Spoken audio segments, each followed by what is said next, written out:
Shalom buat adik-adik sekolah minggu yang terkasih dalam nama Tuhan Yesus Kristus dimanapun berada. Kiranya adik-adik tetap selalu ceria dan sehat selalu, dan kiranya diberkati Tuhan Yesus dimanapun berada.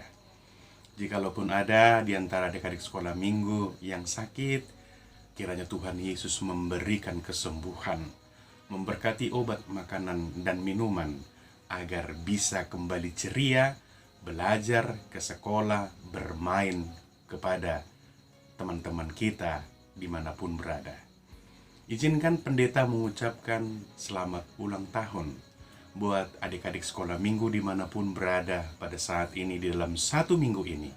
Kiranya sukacita selalu menyertai adik-adik sekolah minggu, dan memohon kepada Tuhan, mengucapkan syukur karena telah diberikan umur yang panjang. Baik adik-adik, sebelum kita mendengarkan cerita Alkitab anak sekolah minggu, ayo dipersiapkan Alkitabnya.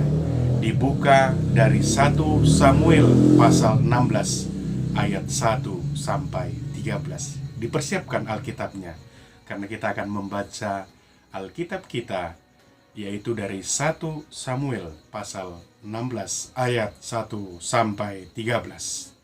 Sebelum kita membaca firman Tuhan, baiklah kita bersatu di dalam doa. Damai sejahtera Allah Bapa yang melampaui segala akal, kiranya memelihara hati dan pikiranmu sekalian dalam Kristus Yesus Tuhan kita. Amin.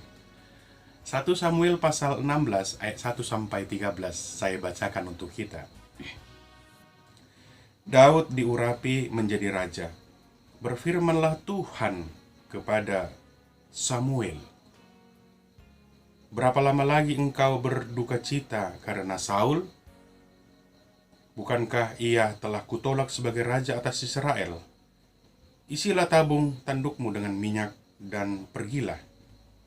Aku mengutus engkau kepada Isai orang Betlehem itu, sebab di antara anak-anaknya telah kupilih sebagai seorang raja bagiku.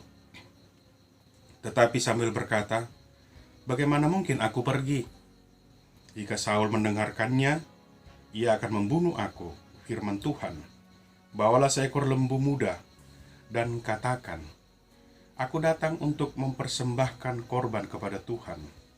Kemudian undanglah Isai ke upacara pengorbanan itu. Lalu aku akan memberitahukan kepadamu apa yang harus kau perbuat. Urapilah bagiku orang yang akan kusebut kepadamu. Samuel berbuat seperti yang difirmankan Tuhan, dan tibalah ia di kota Betlehem. Para tua-tua di kota itu datang mendapatkannya dengan gemetar dan berkata, adakah kedatanganmu ini membawa selamat? Jawabnya, ya benar. Aku datang untuk mempersembahkan korban kepada Tuhan. Kuduskanlah dirimu, dan datanglah dengan daku ke upacara pengorbanan ini. Kemudian ia menguduskan Isai dan anak-anaknya yang laki-laki dan mengundang mereka ke upacara pengorbanan itu. Ketika mereka itu masuk dan Samuel melihat Eliab, lalu pikirnya, sungguh di hadapan Tuhan sekarang berdiri yang diurapinya. Tetapi berfirmanlah Tuhan kepada Samuel, janganlah pandang parasnya atau perawakan yang tinggi, sebab aku telah menolaknya. Bukan yang dilihat manusia yang dilihat Allah. Manusia melihat apa yang di depan mata, tetapi Tuhan melihat hati. Lalu Isai memanggil Abinadab dan menyuruhnya lewat di depan Samuel. Tetapi Samuel berkata, orang ini pun tidak dipilih Tuhan. Kemudian Isai menyuruh Syama lewat, tetapi Samuel berkata, orang ini pun tidak dipilih Tuhan. Demikianlah Isai menyuruh ketujuh anaknya lewat di depan Samuel. Tetapi Samuel berkata kepada Isai, semuanya ini tidak dipilih Tuhan. Lalu Samuel berkata kepada Isai, inikah anakmu semuanya? Jawabnya, masih tinggal yang bungsu, tetapi sedang mengembalakan kambing domba. Kata Samuel kepada Isai, suruhlah memanggil dia, sebab kita tidak akan duduk makan sebelum ia datang kemari. Kemudian disuruhnyalah menjemput dia. Ia kemerah-merahan, matanya indah, dan parasnya elok. Lalu Tuhan berfirman, bangkitlah, urapilah dia, sebab inilah dia. Samuel mengambil tabung tanduk yang berisi minyak itu dan mengurapi Daud di tengah-tengah saudara-saudaranya. Sejak hari itu dan seterusnya berkuasalah roh Tuhan atas Daud. Lalu berangkatlah Samuel menuju Rama. Demikian pembacaan firman Tuhan. Wah, sangat luar biasa sekali ya adik-adik nas kita pada saat ini. Karena menjadi orang pilihan adalah tidak semua mendapatkannya. Menjadi orang pilihan adalah memiliki kriteria dan memiliki sesuatu penilaian tertentu. Layaknya seorang juara di dalam berlari, tentu ketika dia menjadi seorang juara, dia pasti berlatih sebelumnya dengan latihan yang teratur dan dibimbing oleh seorang pelatih, sehingga dia menjadi seorang atlet yang sangat luar biasa dan diperhitungkan di dalam setiap pertandingan. Adik-adik yang terkasih, melalui nas kita pada saat ini, bagaimana tadi kita baca, seorang Daud yang diurapi oleh Tuhan Allah melalui seorang Samuel. Dia tidak diperhitungkan, akan tetapi menjadi seseorang yang diperhitungkan dan menjadi seorang raja.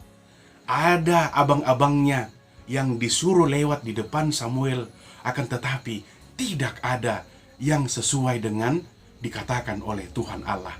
Dan sangat luar biasa, seorang Daud mengembalakan ternaknya. Dia dipanggil dari ladang dan dia adalah orang yang dipilih oleh Tuhan Allah dan dia diurapi oleh nabinya Samuel. Adik-adik yang terkasih dalam nama Tuhan Yesus Kristus, dalam Matius pasal 22 ayat 14 dikatakan, banyak yang terpanggil akan tetapi sedikit yang terpilih. Banyak yang dipanggil akan tetapi hanya satu yang menjadi pemenang. Siapa itu?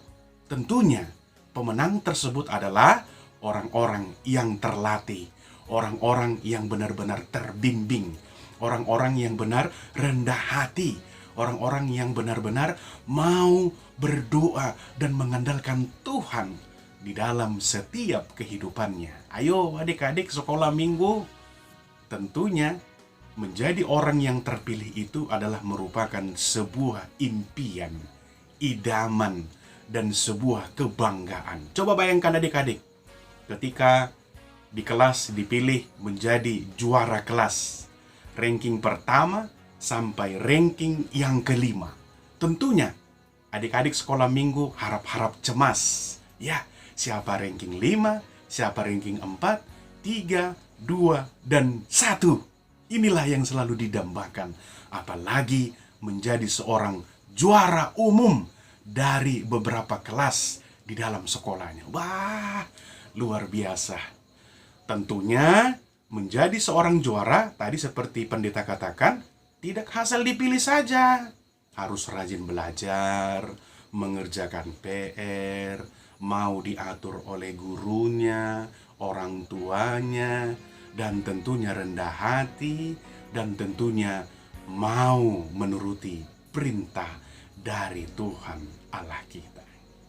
Adik-adik sekolah minggu yang terkasih, di dalam nama Tuhan Yesus Kristus, pendeta berharap adik-adik pada saat ini adalah merupakan anak-anak yang terpilih. Amin. Anak-anak yang benar-benar mau belajar, anak-anak yang mau diajari dan tentunya dituntun oleh Roh Kudus. Jangan engkau berkecil hati karena kekurangan dari segala biaya. Engkau langsung membandingkan, temanku orang tuanya serba mewah, semuanya dia miliki, semuanya dia punya. Jangan itu yang menjadi pembanding di dalam kehidupan, dalam hati adik-adik sekolah minggu. Tidak. Ya, untuk menjadi orang pilihan, yang paling utama adalah harus tekun. Itu, tekun. Ingat, harus tekun. Yaitu mau melakukan, jangan tunggu hari esok. Ya, jangan tunggu hari esok. Jangan pula adik-adik sekolah minggu kalau disuruh mengerjakan sesuatu, udahlah besok lah, nantilah, udahlah nantilah, kapan-kapan lah, sehingga dia lupa dan menjadi menumpuklah tugasnya. Terlebih pekerjaan rumah, PR-nya yang diberikan oleh guru. Ya, itulah.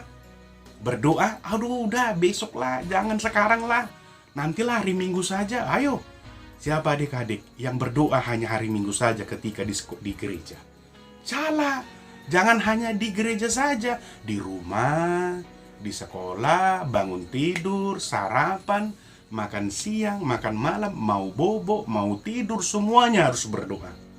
Jangan hanya hari Minggu saja.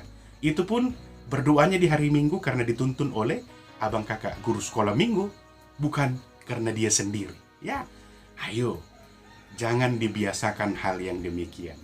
Harus dimulai dari sekarang dan seterusnya berlanjut sehingga menjadi orang-orang pilihan. Tadi pendeta mengatakan seorang juara atlet lari tidak ucuk-ucuk menjadi seorang juara. Tidak. Akan tetapi dia makan teratur, dia dilatih, dia mengikuti saran dari pelatihnya. Siapa itu pelatihnya? Tuhan Yesus. Amin. Tuhan Yesuslah yang menjadi pelatih dan pembimbing, dan Roh Kuduslah yang menuntun adik-adik sekolah minggu dimanapun berada pada saat ini. Kiranya Tuhan Yesus selalu menyertai, memberkati, dan tentunya menjadi anak-anak pilihan, anak-anak terang. Rajin berdoa, mohon kepada Tuhan, maka akan diberikan dan kita menjadi adik-adik sekolah minggu yang terpilih. Shalom.